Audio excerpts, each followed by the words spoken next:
All right. Hey, good afternoon. If I don't know you, my name is Mr. Fulmer. I'm the band director at Belton Middle School in Anderson School District 2. And obviously in front of you, you see Anderson County. We have students from Anderson 1 from Powdersville. Of course, Anderson 4, our gracious host, and we appreciate Mr. Farrell and Ms. Ramos for hosting us today. Anderson 5 is represented this year with Robert Anderson here. And of course, Anderson too. And I think I got everybody. I didn't forget anybody. Did I, guys? I got everybody? Awesome. I knew it was going to be a great day. I knew that 3 months ago. But I was really reminded of that this morning when we were loading the bus in Belton. And one of my kids was running to the bus and he goes, "This is going to be great. It's going to be like school, except just band and not the other stuff." And so we've had just a fantastic day. We're going to open our concert for you with a nice march called Gallant March. And we hope you enjoy it.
Hello, my name is Kayla Ramos, and some of you don't know me, I am the band director at a few of the elementary schools here in Anderson 4, and then I work alongside Ms. Strickers and Mr. Farrow, who also teach some of our 6th graders. But today has really been so special and so much fun, and I'm so glad that our kids have gotten this experience to come together and make music together. We are now going to play Embark.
One of the pieces we're doing today, Haversville played at their spring concert, so they got to see it ahead of time. One of the pieces we're doing today, my kids did at their spring concert, so they got to see it ahead of time. But of the 5 songs we're playing today, at least 4 of the songs for everybody up here, they had never seen before. So that's not just a testament to the good sounds these kids are learning to make, it's also a testament to literacy.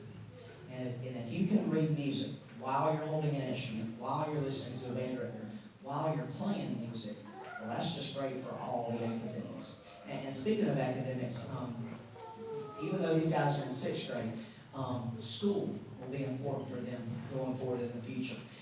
This past Monday, one of our seniors at BHB, his name is Noah Knight, he actually had a signing ceremony with David Santiago, who's the band director at Newberry College. And Noah received, and this is not life scholarship, Palmetto Fellows, no academic money. Noah received over $28,000 worth of music scholarship to pay for his school over the next 4 years as he gets a degree in music education. And that's just fantastic. So up here, you see toes tapping and you see students learning, but just know that this is a very valuable pursuit and it's something that could just make their life better all the way through. Our next piece is actually called Fanfare on Ode to Joy, and it's based off of Beethoven's Ninth, but it's actually a really great arrangement. You get here every section featured. It's kind of fancy, so we hope you enjoy Fanfare on Ode to Joy.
Our 4th piece tonight, or this afternoon, is actually going to be a piece called Storm Chasing. And as you hear storm chasing, you're going to hear some rain, you're going to hear some thunder, you're going to hear the emergency sirens, you're going to hear just all kinds of really cool things. And one of the most exciting things about this song is instead of us being able to stay at the same tempo the whole way through, we actually have to change right here at the beginning. So we'll go from slow to fast. And these students did a great job working on this complex song. All right, so this is Storm Chasing.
close us out today. I just want to take a chance and just say that the Belton crew and the Robert Anderson crew, we really appreciate Pendleton and UDAS hosting us, and thank you so much for that. Just a logistical note, we talked with the kids about this, but it's very important that everything that belongs to them goes home with them. It's also very important that everything that belongs to Pendleton stays in Pendleton. So if we can just be very careful looking at cases, make sure cases are right, we've got all the right bags, just be careful and check, things like that. And then also, no matter what school you are, if you can just, before you just take off, if you can just wave at your director and say, hey, I've got my kid, that way we know everybody has gotten out here safe. And again, I want to thank you, and all the other Anderson County students want to thank you. And Ms. Ramos is going to close us out here. Thank you so much for all being here, and thank you to all the parents and our Anderson County administrators and teachers and everyone involved. It really takes a village to get all of these things coordinated and together, and y'all are just amazing, and it's been a pleasure to teach your children today. So thank you so much, and enjoy Conquest.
Rock.